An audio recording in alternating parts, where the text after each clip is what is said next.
जय जोहार साथियों, स्वागत है आपका बहुजन एकता टीवी पर। भारत मुक्ति मोर्चा के राष्ट्रीय अध्यक्ष मान्यवर वामन मेश्राम जी की मूल निवासी बहुजन समाज जोड़ो परिवर्तन यात्रा महाराष्ट्र के परभणी जिला में पहुंची है। इस यात्रा के दौरान प्रबोधन महासम्मेलन का आयोजन किया गया था। आइए देखते हैं इस वक्त क्या कहा। भारत मुक्ति मोर्चा के द्वारा राष्ट्रीय पिछड़ा वर्ग मोर्चा, बहुजन क्रांति मोर्चा, राष्ट्रीय परिवर्तन मोर्चा, इन सभी संगठनों के द्वारा जिला स्तरीय प्रबोधन कार्यक्रम का आयोजन किया गया है। और इस प्रबोधन कार्यक्रम के लिए जो विषय चर्चा करने के लिए रखे गए हैं वो विषय है भारतीय लोकशाही वाचवण्यासाठी देशातील निवडणुका ह्या EVM मशीनऐवजी बॅलेट पेपर मतपत्रिकेवर घेणे महत्त्वाचे पाऊल ठरेल, एक चर्चा। 2. ओबीसी जाती समूहाची जाती आधारित जनगणना न करणे हे ओबीसी समूहासोबत शासक जातीची धोकाधडी नाही काय? 3. RSS BJP द्वारे बहुजन महापुरुषांचा व संविधानाचा वारंवार जाणीवपूर्वक अपमान करणे हे शासक जातीचे षडयंत्र। तसेच परभणीतील भारतीय संविधानाच्या प्रतिकृतीची विटंबना, निरपराध लोकांना अमानुष मारहाण करून गुन्ह्यात अडकवणे आणि शहीद सोमनाथ सूर्यवंशी यांची निर्गुण हत्या व शहीद लोकनेते विजय वाकोडे बाबा यांचा संशयास्पद मृत्यू, एक चिंतन। अनेक विषय या ठिकाणी आज आप लोगों के सामने रखे गए हैं, बहुत सारे विषय हैं।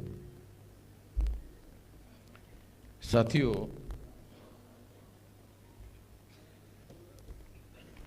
यहाँ विषय में परभणीतील भारतीय संविधानाच्या प्रतिकृतीची विटंबना, निरपराध लोकांना अमानुष मारहाण करून गुन्ह्यात अडकवणे आणि शहीद सोमनाथ सूर्यवंशी याची निर्गुण हत्या व शहीद लोकनेते विजय वाकोडे बाबा यांचा संशयास्पद मृत्यू, हे खास करून परभणीला आणि या भागातील मुद्द्यांना धरून ही मुद्दे या ठिकाणी ठेवण्यात आलेले आहेत, रखे हुए हैं ये मुद्दे। तो क्यों हो रहा है ये? जो ऐसा सरकारी यंत्रणा के द्वारा, पुलिस के द्वारा, जिन पुलिस लोगों की व्यवस्था लॉ एंड ऑर्डर मेंटेन करने के लिए की गई है, भारतीय संविधान के द्वारा लॉ एंड ऑर्डर मेंटेन करने के लिए पुलिस की व्यवस्था है और पुलिस ही लोगों की हत्या करने तक का काम कर रही है। यानी सबसे बड़ा अपराध भारतीय संविधान या भारतीय जो कानून प्रणाली है या दंड विधान है, उसमें हत्या सबसे बड़ा अपराध माना गया है। और ये अपराध केवल परभणी में नहीं हो रहा है, तो सारे महाराष्ट्र में, सारे देश भर में इस तरह की घटनाएं हो रही है। क्यों हो रही है? मैं आप लोगों के सामने ये सवाल इसलिए उठा रहा हूं क्योंकि मैं आपको वो बात समझाना चाहता हूं कि ये क्यों हो रही है। EVM मशीन के द्वारा अगर सरकार चुनकर आने लगे और सरकार बनाने वाले लोगों को ऐसा लगे कि हम लोग मतदाताओं के द्वारा सरकार बनाने की कोई जरूरत नहीं है, EVM मशीन का मैनेजमेंट करने के आधार पर सरकार बनाई जा सकती है, तो किसी को भी गोली मारकर उड़ा दो, कोई चिंता करने की जरूरत नहीं है। क्योंकि चुनकर आने के लिए ईवीएम का उपयोग करना है। वोटर्स का उपयोग नहीं करना है, वोटर्स को अपने साथ में लेना नहीं है, वोटर्स को अपने साथ में सहमति लेकर लेना नहीं है। उनकी सहमति से सरकार नहीं बनानी है, उनके समर्थन से सरकार नहीं बनानी है। ईवीएम के द्वारा वोटों की चोरी करके सरकार बनानी है। तो फिर किसी को गोली मारकर कभी भी उड़ा दो, मार दो, हत्या कर दो, और ऐसा बार बार करने के बाद भी सरकार फिर वही चुनकर आती है।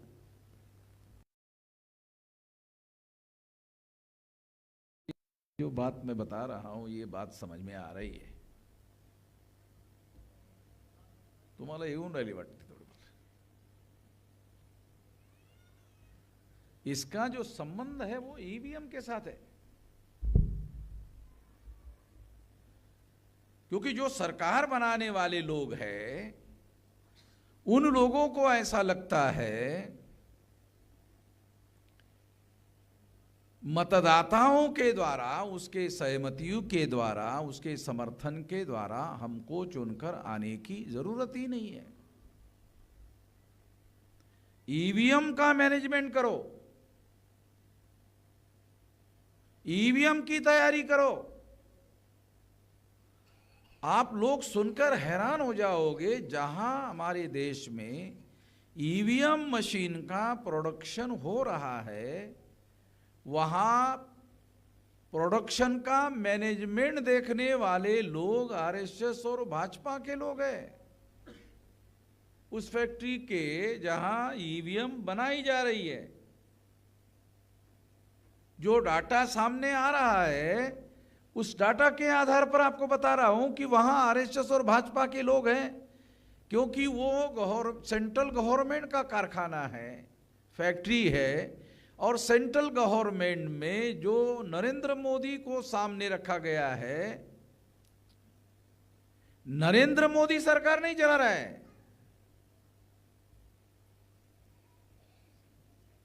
नरेंद्र मोदी सरकार नहीं चला रहा है। आप सोचते होंगे अरे क्या बात कर रहे हो भाई, नरेंद्र मोदी ओबीसी है। मैं आपको थोड़ा सा सबूत के साथ बताना चाहता हूं, मैं कोई बात बगैर सबूत के बात करने का आदी नहीं हूं। नरेंद्र मोदी ओबीसी है और ओबीसी की सबसे बड़ी जरूरत जाति आधारित गिनती की है, और ओबीसी का ही आदमी प्रधानमंत्री है, और ओबीसी की ही जाति आधारित गिनती करना जरूरी है, सबसे ज्यादा जरूरी है।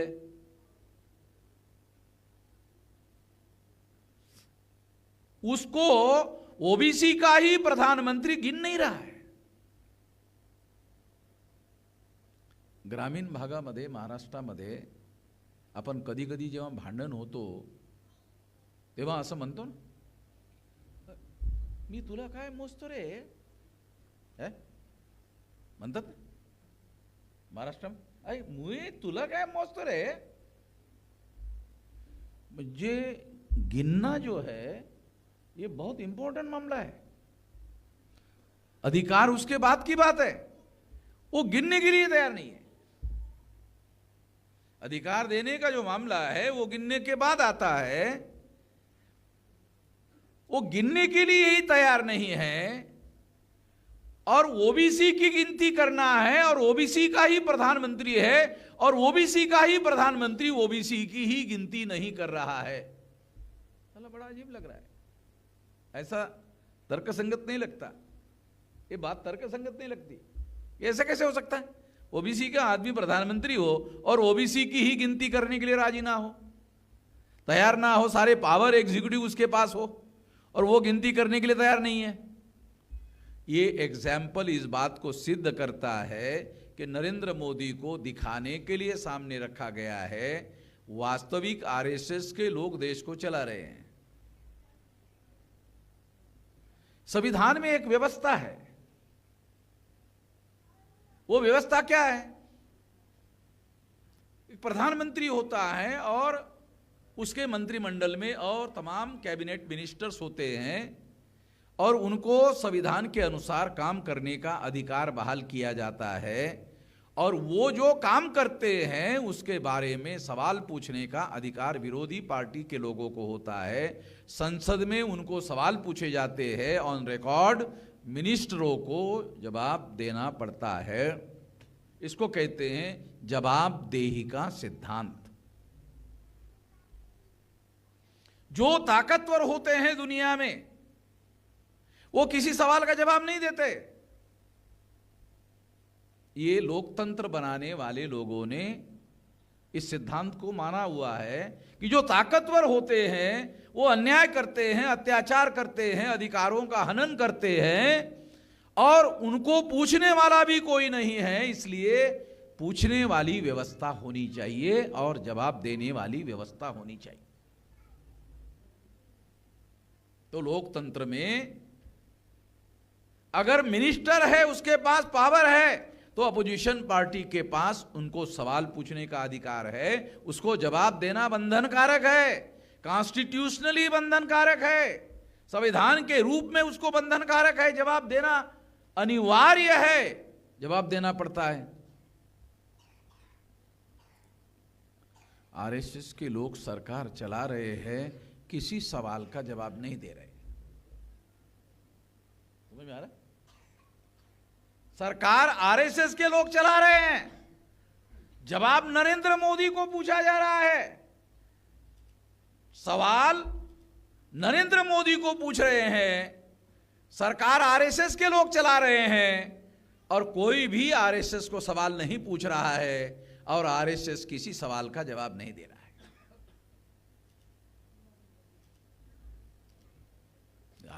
आरएसएस के लोग जो हैं, जो ब्राह्मण लोगों ने आरएसएस बनाई, उन लोगों को सिद्धांत ही ये है कि वो किसी जवाबदेही के सिद्धांत को मानते ही नहीं है। अकाउंटेबिलिटी, प्रिंसिपल ऑफ अकाउंटेबिलिटी जो है, वो इस सिद्धांत को ही नहीं मानते। इस बात को ध्यान में रखते हुए लोकतंत्र की जो व्यवस्था बनाई गई है उसमें जवाब देना अनिवार्य है, और आरएसएस के लोग सरकार चला रहे हैं मगर किसी प्रकार का जवाब जो है वो दे नहीं रहे।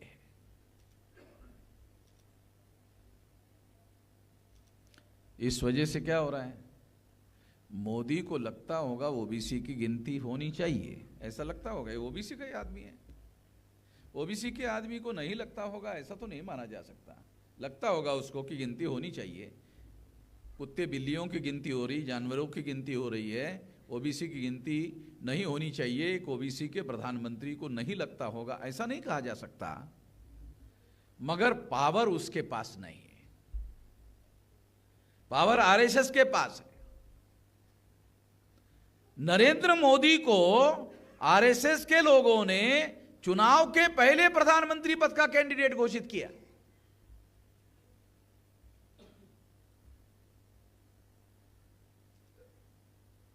इसके पीछे क्या मकसद था?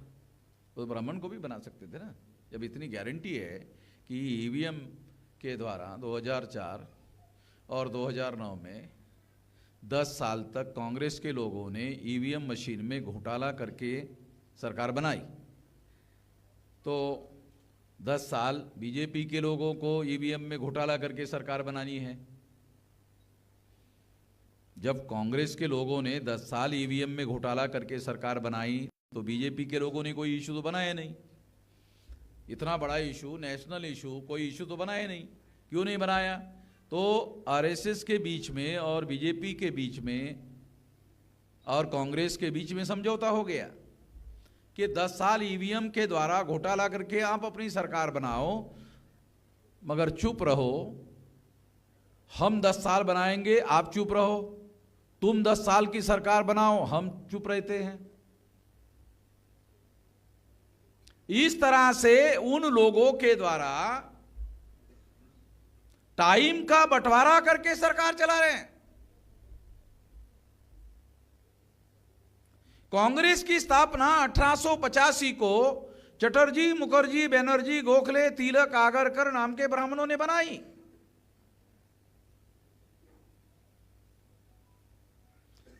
SC ST OBC के माइनॉरिटी के लोग कांग्रेस की सबसे ज़्यादा झाड़ू मारने वाले लोग हैं,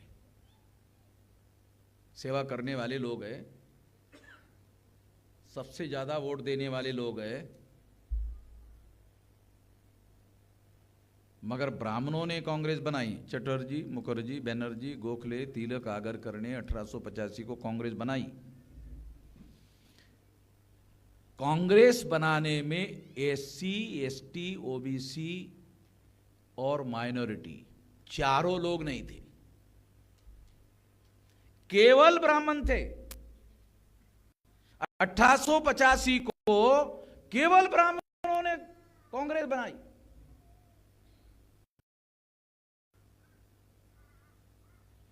और कांग्रेस ब्राह्मणों ने बनाई तो ब्राह्मणों का प्रधानमंत्री बनाना चाहते थे। पंडित जवाहरलाल नेहरू को 15 अगस्त 47 को प्रधानमंत्री बना दिया। रिकॉर्डेड बातें, जो थ्योरी, जो सिद्धांत बता रहा हूं उसका व्यवहारिक सबूत भी आपके सामने बता रहा हूं।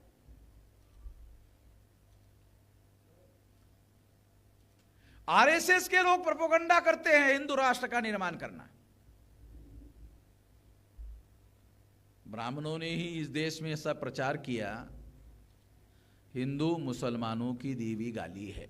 दयानंद सरस्वती का कहना है, मैं अपनी बात नहीं कह रहा हूं, या किसी गैर ब्राह्मण ने भी नहीं कहा। दयानंद सरस्वती ब्राह्मणों का राष्ट्रीय स्तर का RSS की स्थापना नहीं हुई थी, उस समय का नेता है। RSS की तो उसी 1925 को स्थापना हुई। वो 1850 के बाद वाले लोग हैं, दयानंद सरस्वती वगैरह। उन्होंने ये कहा कि हिंदू मुसलमानों की दी हुई गाली है, कहने वाला ब्राह्मण है। और दूसरे ब्राह्मण कह रहे हैं हिंदू राष्ट्र का निर्माण करना है। समझना तो पड़ेगा ना, ये दोनों कहने वाले ब्राह्मण हैं। और हम सब लोग गधे से गधे ब्राह्मण को भी हम गधा नहीं मानते। अगर कोई गधा ब्राह्मण है तो भी उसको गधा नहीं मानते, हम उसको पंडित ही मानते। बल्कि नॉर्थ इंडिया में तो किसी भी ब्राह्मण को पंडित जी कहने का रिवाज है। मैं जब पहली बार उत्तर प्रदेश गया तो हमारा इंजीनियर था, स्टेट का पदाधिकारी, जोर से उसको चिल्लाया। धोती पहनकर, एक फटी धोती पहनकर एक ब्राह्मण जा रहा था, अरे पंडित जी आई आई। वो आ गया, उसको बात किया, उसको चाय पानी पिलाया और चला गया। जाने के बाद मैंने पूछा, ये विद्वान है क्या? कहे नहीं तो। फिर नहीं, आपने पंडित जी कहा उसको? नहीं, हमारे उत्तर प्रदेश में हर ब्राह्मण को पंडित जी कहने का रिवाज है। अरे वो पढ़ा लिखा हो, अनपढ़ हो, गधा हो, उसको पंडित जी कहते हैं। और हम लोग पंडित किसको कहते हैं? विद्वान जो आदमी होगा वो पंडित है। तो इस तरह से ब्राह्मणों का जो सोशल स्टेटस है, ब्राह्मणों का जो समाज रचना में स्थान है, वो सबसे ऊपर होने की वजह से सभी ब्राह्मणों समेत सभी लोगों को 26 जनवरी 1950 को संविधान लागू होने के बाद बराबरी का अधिकार मिला। अगर एग्जाम्पल के लिए बताया जाए, अगर ब्राह्मण 21 साल का है और अछूत 21 साल का है और जंगल में रहने वाला आदिवासी 21 साल का है और ओबीसी जो वर्ण व्यवस्था में ब्राह्मणों के अनुसार क्षुद्र है, अगर वो 21 साल का है, तो भारत के संविधान के अनुसार हर 21 साल के व्यक्ति को वोट का समान अधिकार बहाल हुआ। अगर वो पुरुष है तो बहाल हुआ, अगर वो महिला है तो भी बहाल हुआ। अमेरिका में, यूरोप में महिलाओं को वोट का ही अधिकार नहीं था। आप लोगों को सुनकर भी बड़ा आश्चर्य लगेगा, अरे ये क्या बात कर रहे हो, अमेरिका में महिलाओं को वोट का अधिकार नहीं, अमेरिका में महिलाओं को वोट का अधिकार नहीं था, यूरोप में महिलाओं को वोट का अधिकार नहीं था। वहां केवल पढ़े लिखे लोगों को, टैक्स पेयर को, जो टैक्स पे करता है केवल उसी को वो पढ़ा लिखा होना चाहिए और टैक्स पेयर होना चाहिए वहां। मगर 26 जनवरी 1950 को जब संविधान लागू हुआ तो बाबा साहब आम्बेडकर ने सभी लोगों को irrespective of caste, creed, religion, place of birth, place of birth का क्या मतलब है? ये हम लोग, बाबा साहब आम्बेडकर ने संविधान लिखा, संविधान लिखा, संविधान लिखा, संविधान लिखा, हम लोग बोलते रहते। मैंने कुछ लोग देखा क्या तो मेरे तरफ देखने लगे, अरे क्या बोल रहा है आदमी। जो लोग संविधान संविधान की बातें करते रहते हैं, मैंने उनको पूछा देखा क्या? मैंने पूछा नहीं पढ़ा क्या, मैंने उनको नहीं पूछा पढ़ा क्या, नहीं पूछा देखा क्या। शायद ये लोगों ने मेरा सुना है इसलिए संविधान की कॉपी है शायद, चलो यार कम से कम देख तो लो। पता नहीं वो कौन सी भाषा में, अंग्रेजी में है क्या? ठीक, म्हणजे तुम्ही समझदार माणसं आहात। बाबासाहेब आंबेडकरांनी ते अंग्रेजी में लिखा हुआ है, तो आप लोगों ने उसको ट्रांसलेटेड मराठी की कॉपी हमारे लोगों को दी, तो उनको जितने लोगों को भी आपने दी उन लोगों को एक लिखित लेटर जो है कि आपने स्वीकार किया कॉपी, बहुत बहुत आभार है। आपको इसको पढ़ना चाहिए, ऐसा हमारा अनुरोध है, इसको आप पढ़ लीजिए। 2-4 पन्ने पढ़ने के बाद भी उसमें पढ़ने का इंटरेस्ट नहीं है। मतलब संविधान पढ़ोगे तो किसी को पढ़ने का, संविधान पढ़ने का इंटरेस्ट नहीं आएगा, क्योंकि उसकी लैंग्वेज जो है, कॉन्स्टिट्यूशन की जो लैंग्वेज है वो रुक्ष लैंग्वेज होती है, लीगल लैंग्वेज जो है वो इस तरह की है। नहीं तो कथा कहानियां, आदमी क्या करता है जब कथा कहानियां लेता है, पढ़ता है तो पूरी करने के बाद ही उठता है, उसमें इंटरेस्ट होता है। तो कॉन्स्टिट्यूशन की कॉपी जो है उसमें कथा कहानी नहीं है।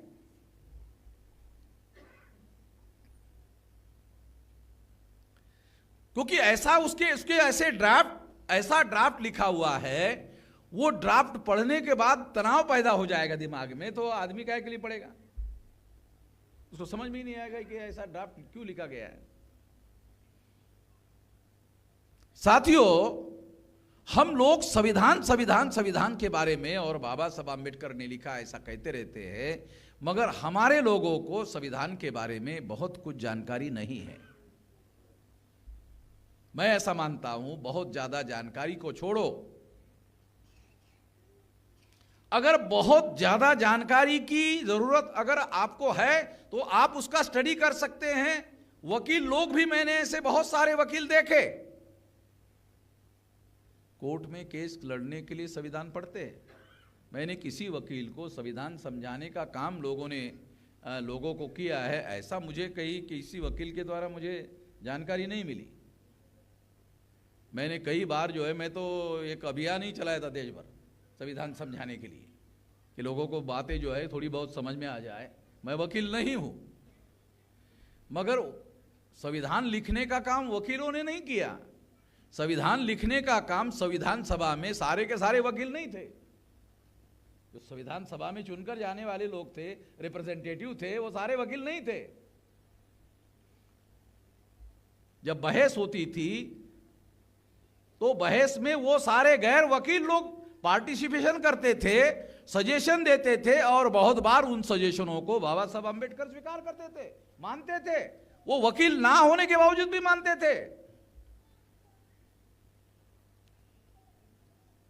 तो संविधान को हम लोगों को एक मौलिक दस्तावेज इस संदर्भ में ध्यान रखना चाहिए कि यदि आप मनुस्मृति को पढ़ लो, मनुस्मृति ने आप लोगों को किसी प्रकार का कोई अधिकार नहीं दिया, और संविधान ने मनुस्मृति को पूरी तरह से रद्द कर दिया और सभी मनुष्य मात्र को बराबरी के अधिकार घोषित कर दिया। हर 21 साल के व्यक्ति को वोट का अधिकार बहाल हुआ। इसके आधार पर क्या हुआ? सारे इंसान बराबर है, कम से कम राजनीतिक रूप से। वोट का अधिकार राजनीतिक है और सभी 21 साल के व्यक्ति को बाद में उसे 18 साल कर दिया गया। जब बाबा साहब अम्बेडकर ने लिखा था 21 साल ही था, बाद में राजीव गांधी के दौरान 18 साल हुआ। तो जो संवैधानिक अधिकार हैं हमारे लोगों के, उसके बारे में कम से कम हम लोग अपने लोगों को तैयार करें और उसे अमल में लाने की कोशिश करें। अमल में कैसे आएगा? दूसरा सवाल। मैं सवाल उठाकर आप लोगों के सामने जवाब देने की कोशिश क्यों कर रहा हूं? क्योंकि फिर आप लोगों को सवाल के बाद फिर जवाब देना चाहिए, क्योंकि लोग बोलेंगे अरे आपके सवाल है तो आपको ही जवाब देना चाहिए। तो मैं इसीलिए सवाल उठाकर जवाब दे रहा हूं कि संविधान पर अमल करना है। जो ब्राह्मण जिसकी धार्मिक आस्था सारे इंसान बराबर नहीं है ऐसी है, और भारत के संविधान की आस्था है सारे इंसान बराबर है, तो ब्राह्मण तो भारत के संविधान को अपना दस्तावेज मानने के लिए राजी नहीं है मन से। मगर हम लोगों को, जिन्हों को 2-3 हजार साल में किसी प्रकार के कोई अधिकार नहीं मिले, उन सभी लोगों को बराबरी के अधिकार बहाल किए गए। और जिनको बराबरी के अधिकार बहाल किए, संविधान के द्वारा बराबरी के अधिकार बहाल किए, उस पर अमल करने का सबसे बड़ा अधिकार वोट का अधिकार है।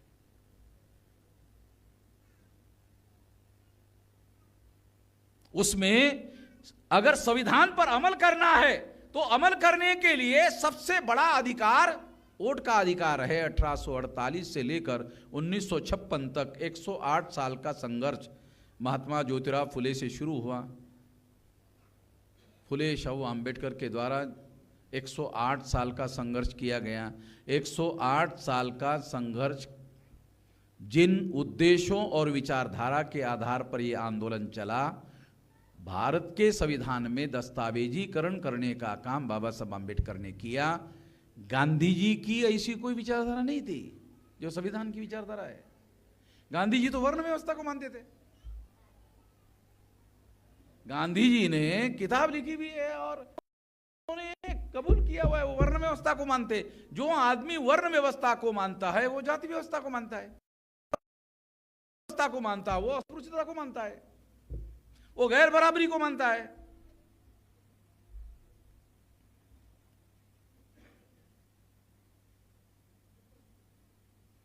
गांधी जी के विचार को भारत के संविधान ने नहीं माना।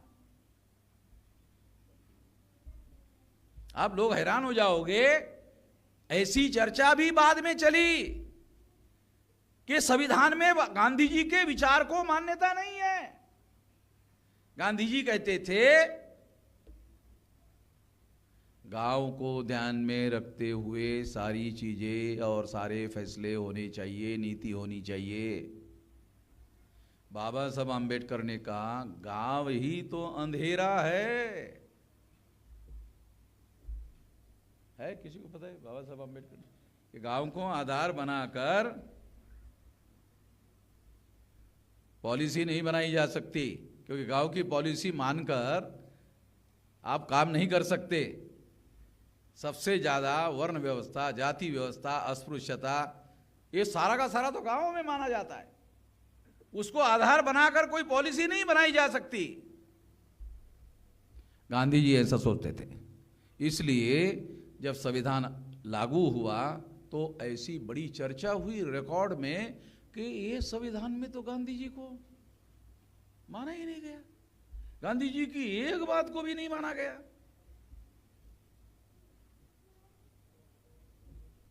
गांधी जी को चाहने वाले कांग्रेस के तमाम लोगों ने ऐसा कहा हुआ है।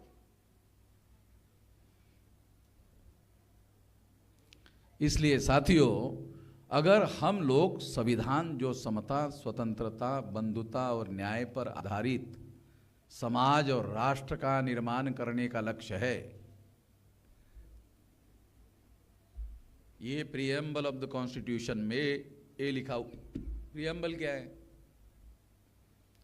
प्रीएम्बल क्या है? संविधान का उद्देश्य।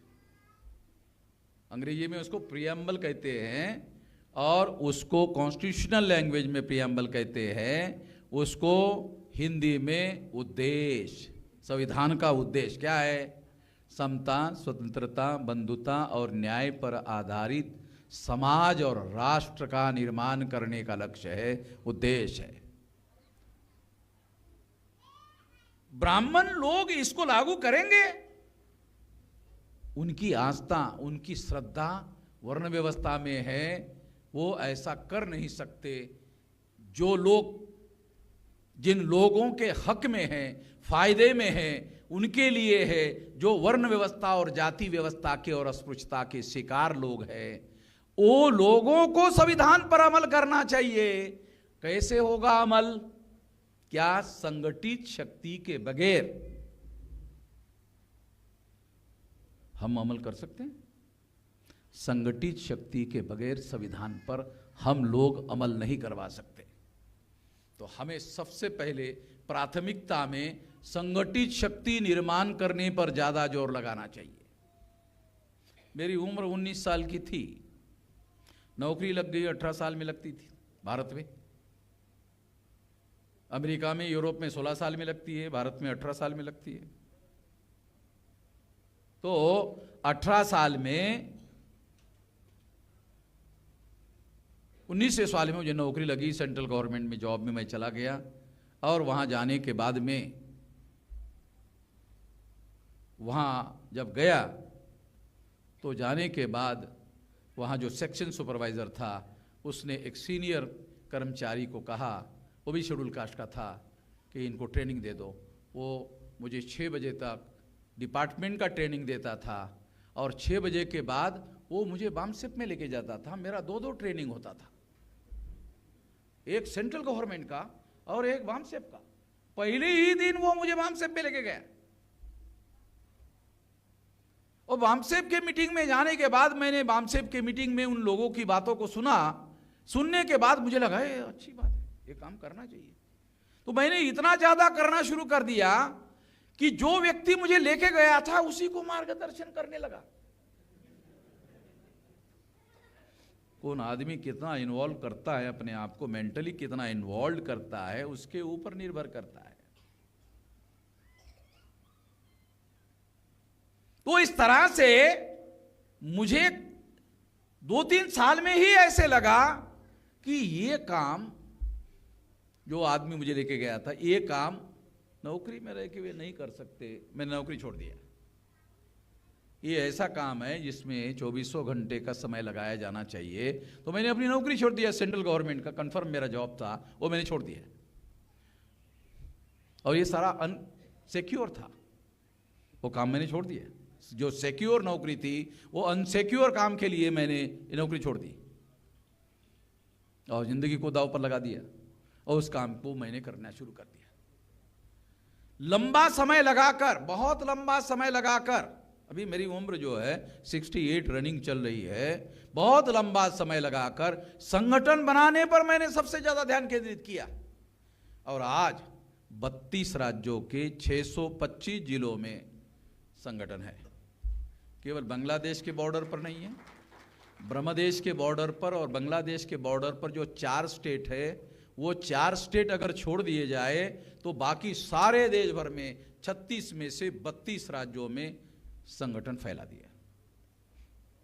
तमाम ऐसी जगह पर जहां मैं लैंग्वेज नहीं जानता, उनकी लैंग्वेज नहीं जानता, और तमाम तरीके का उपयोग करते हुए इतना बड़ा संगठन खड़ा किया। अभी मैं वही बात आपको समझा रहा हूं कि ये जो समता, स्वतंत्रता, बंधुता और न्याय पर आधारित समाज और राष्ट्र का निर्माण करना है, ये वो लोग नहीं कर सकते जिनकी आस्था नहीं है, विश्वास नहीं है। ब्राह्मणों की आस्था नहीं है, विश्वास नहीं है, वो इस पर अमल नहीं कर सकते।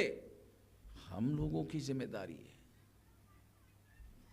और आप लोग एक बात कहते रहते हैं, ज्यादातर जगह मैं यही सुनता हूं, अंबेडकरी समाज, अंबेडकरी समाज, अंबेडकरी समाज।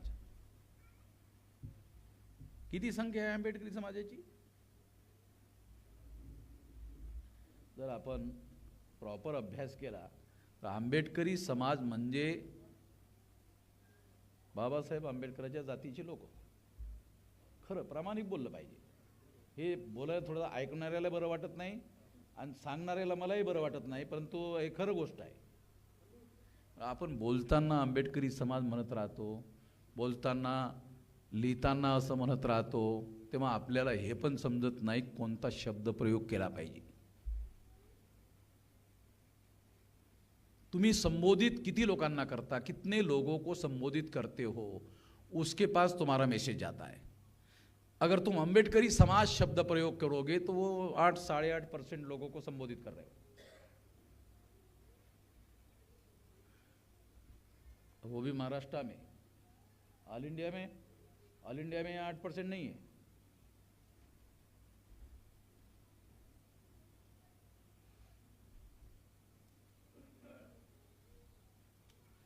तो ये जो बात मैं आप लोगों को मौलिक रूप से बता रहा हूं, सबसे ज्यादा जागृत लोग आंबेडकरी है और आंबेडकरी लोगों को ही ये समझ में नहीं आ रहा है कि 85% लोगों को संबोधित कैसे करना है. 85% लोगों को आंबेडकरी नहीं कह सकते आप. अगर आपने 85% लोगों को आंबेडकरी कहा, उनको रिसीव्ड नहीं होगा मैसेज, तो मैसेज रिसीव नहीं होगा, तो आपको ये भी प्राइमरी समझ भी नहीं है. ये प्राइमरी समझ भी नहीं है. इसलिए जब काशीराम जी ने, जो पंजाब से आए थे, जब वो यहाँ आए, उन्होंने ये सारी बातों का अध्ययन किया, तब उनको पता चला, तब उन्होंने पर्टिकुलरली SC, ST, OBC, इनसे कन्वर्टेड माइनॉरिटी, ऐसा फार्मूला तैयार किया. और इन लोगों को संबोधित करने वाली आइडियोलॉजी फुले शाहू अंबेडकर.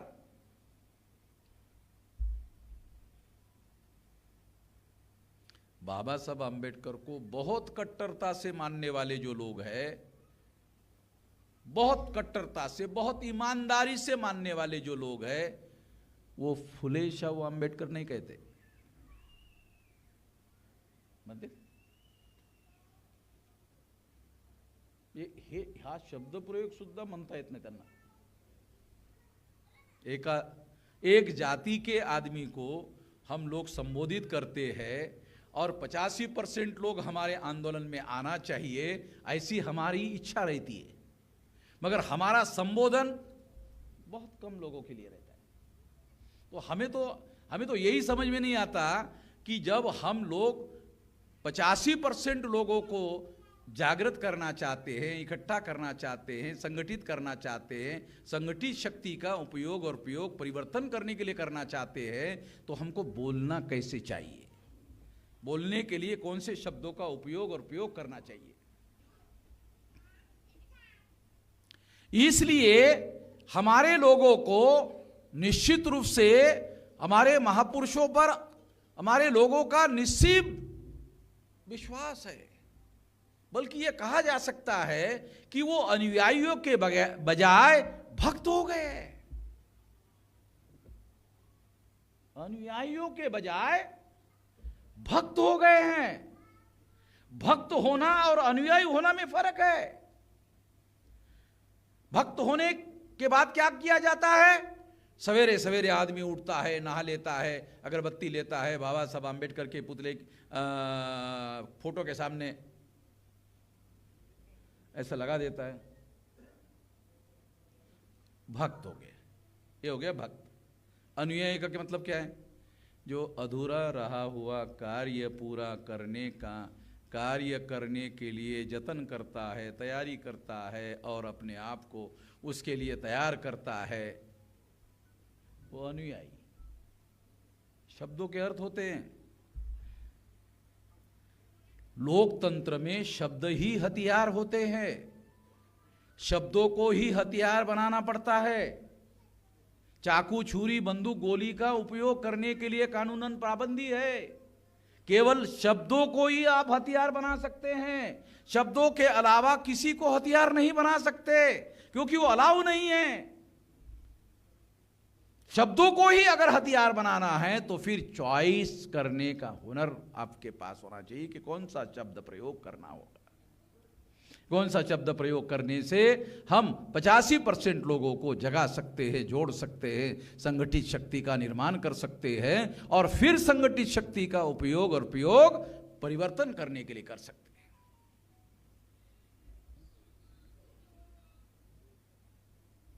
ये सोचना निश्चित रूप से विचारशील लोगों का काम है, सभी लोगों का काम नहीं है।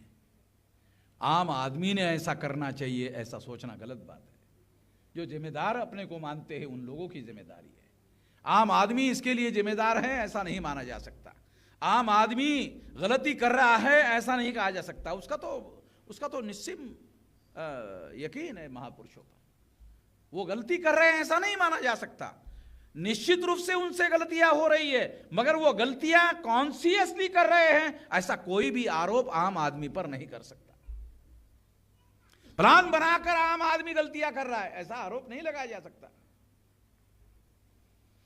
सूझबूझ रखने वाले पढ़े लिखे हाईली एजुकेटेड लोगों की जिम्मेदारी है।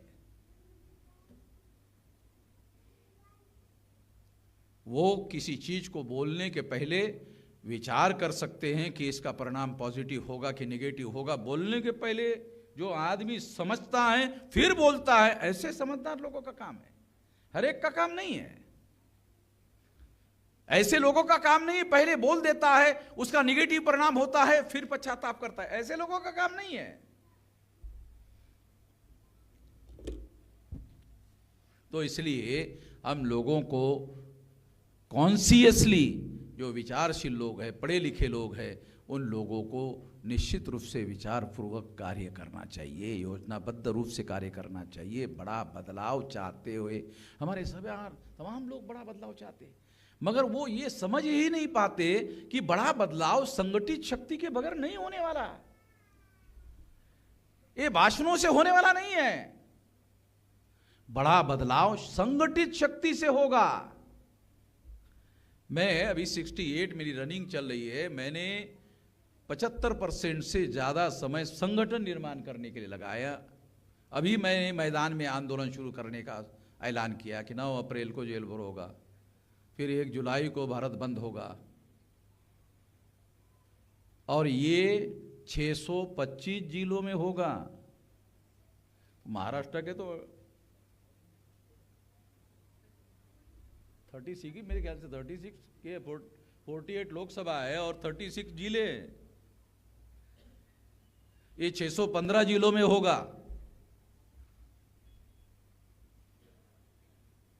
और इसके लिए इतना लंबा समय लगाकर संगठित शक्ति निर्माण करने का कार्य करना पड़ा, तब जाकर के ये हुआ जो बदलाव।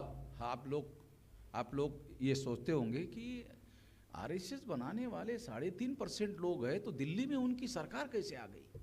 हाँ, निश्चित रूप से ऐसा सोचना चाहिए, निश्चित रूप से ऐसा विचार करना चाहिए कि आरएसएस बनाने वाले 3.5% ब्राह्मण हैं और वोट के आधार पर दिल्ली में उन्होंने अपनी सरकार बनाई और तीसरी बार बनाई।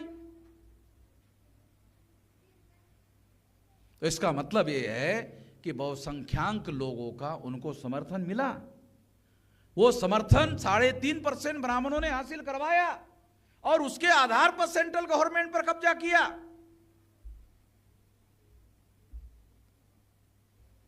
मगर संगठन तो आरएसएस के 3.5% ब्राह्मणों ने बनाए, कुछ तो किया होगा। निश्चित रूप से सीखने की बात है। ब्राह्मण आज भी अपने को ब्राह्मण ही कहता है, ब्राह्मण कभी भी अपने को हिंदू नहीं कहता। ब्राह्मण कभी भी अपने को हिंदू नहीं कहता, ब्राह्मण कभी भी अपने को हिंदू नहीं मानता, बल्कि वो खुद ही कहता है कि हिंदू तो मुसलमानों की दी हुई गाली है। वो तो हम SC ST OBC Kunbi Maratha लोग जो है उसको कहते हैं ये हिंदू है। जब उनको जरूरत थी तो हमारे लोगों को 6000 जाति के टुकड़ों में बांटा।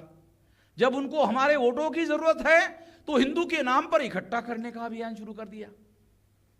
कितने लोगों को समझ में आता है ये? जब उनको जरूरत थी तो 6000 जाति के टुकड़ों में बांटा, और जब उनको जरूरत पड़ी तो हम लोगों को हिंदू के नाम पर इकट्ठा करना शुरू कर दिया। उनको केवल हमारे वोट चाहिए, हिंदू से उनको कोई लेना देना नहीं है। जो लोग कहते हैं हिंदू हिंदू वगैरह, ये हिंदू क्योंकि धर्मशास्त्र क्या है? वेद, श्रुति, स्मृति, पुराण, रामायण, महाभारत, गीता। इसका मूल धर्म क्या है? वर्ण धर्म। इसका मूल धर्म क्या है? इसका वर्ण धर्म है।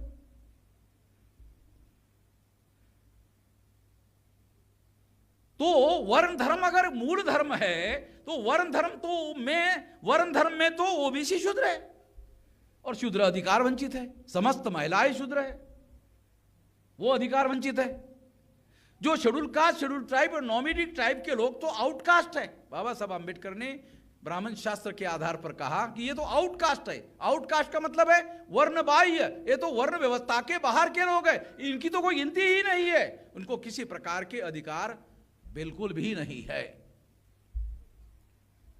इसलिए साथियों, हम लोगों को जो कहते हैं हिंदू के नाम पर हमको इकट्ठा करना, वो केवल मुसलमानों के विरोध में इस्तेमाल करने के लिए है और दिल्ली की सत्ता पर काबिज होने के लिए है।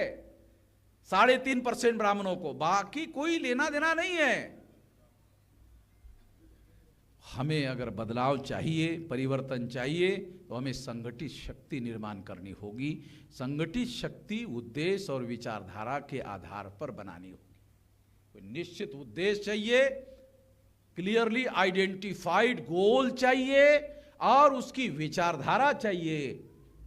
विचारधारा के आधार पर लोगों को जोड़ा जा सकता है, किसी को कॉलर पकड़कर नहीं जोड़ा जा सकता। कॉलर पकड़कर झगड़ा कर सकता है आदमी, जोड़ा नहीं जा सकता। विचारधारा से लोगों को जोड़ा जा सकता है। तो इसलिए साथियों, हम लोगों को इस बात को समझकर काम करना चाहिए। मैंने 10:16 हो गया, ज़्यादा का समय ले लिया और ध्यान भी नहीं रखा आप लोगों का, क्योंकि समस्याएं हमारे लोगों के दिमाग में इतनी सारी समस्याएं हैं कि वो दिमाग की समस्याओं का समाधान वैचारिक रूप से किए बगैर लोग इकट्ठा भी होने वाले नहीं हैं। इसलिए ज़्यादा समय ले लिया। आप इस बात को समझते होंगे, इसीलिए मैं अपनी बात पर यही समाप्त करना चाहूँगा। आपने मेरी बात ध्यान से सुनी, इसके लिए आभार।